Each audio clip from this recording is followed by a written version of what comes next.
so many salmon recipes. Which one to choose? Well, I found a great one. This is a terrific soup recipe.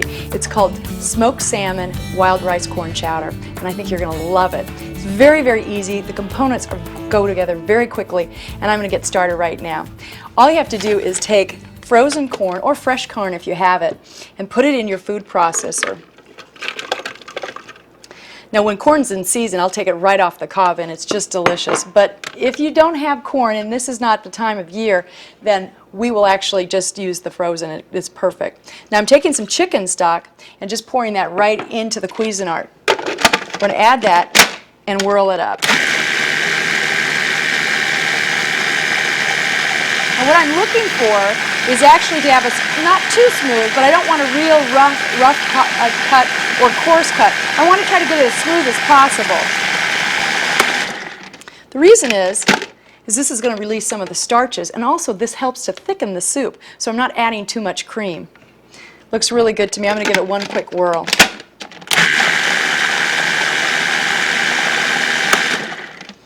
Great. We're going to go over to the stove. I'm going to take this with me because I'm going to need this a little bit later. But I think you can see that that's a really nice look. It's kind of chunky, but still not too coarsely chopped. I'm going to turn on my stove. Oops, wrong burner. I'm going to turn on the front burner, and I'm going to add a little bit of vegetable oil to the soup pot.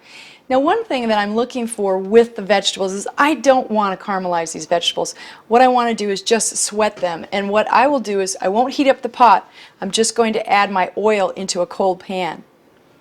And the reason I'm doing it is I don't want to saute. Saute actually means to jump. So that means when the product hits the pan, it's going to jump.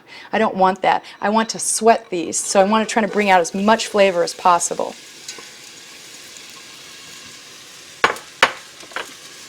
I'll stir these around nicely, and they're going to become nice and translucent. You know, I can smell the onions now. It already smells like something good is cooking. I'm going to turn up the heat just a little bit. Now, I think I failed to mention what incredible ingredients we have in this soup. And we're going to actually add to this the onions. We're going to do some carrots. We've got some wild rice, we've got smoked salmon, and we also have some cream to just actually bring up the flavor a little bit. And of course our pureed corn. This corn is actually used as a garnish, so you can see the whole shape. That's what I'm looking for a chowder.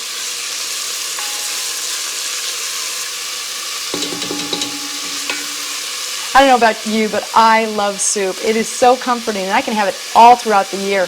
I can make soup in the summer because I actually make fruit soups as well as gazpachos. But this is one of my favorite winter and fall soups because it's so easy and it comes together so quickly. And if you have a lot of salmon on hand, this is great. And smoked salmon is specifically good with this. I wouldn't recommend it any other kind of salmon except for smoked because you really want to have that earthy, woodsy flavor. Okay, these onions are looking really good. Now I'm going to add my carrots. Give those a quick stir.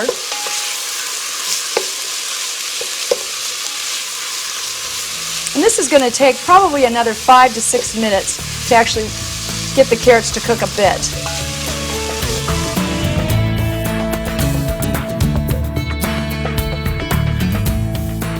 Okay, our carrots and onions have wilted nicely. There's an actual nice translucency on the onions. Okay, I'm going to add some broth. I have some broth over here to the carrot and the onion mixture.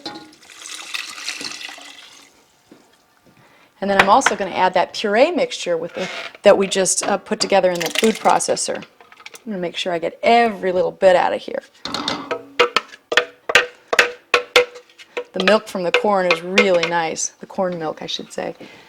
I'm going to give this a stir. And this is a great way to improvise too. You can add different types of herbs. I'm going to turn up my heat, and I'm going to add some fresh thyme. I love thyme in soups, especially this kind of soup. It's kind of a wonderful, it imparts a beautiful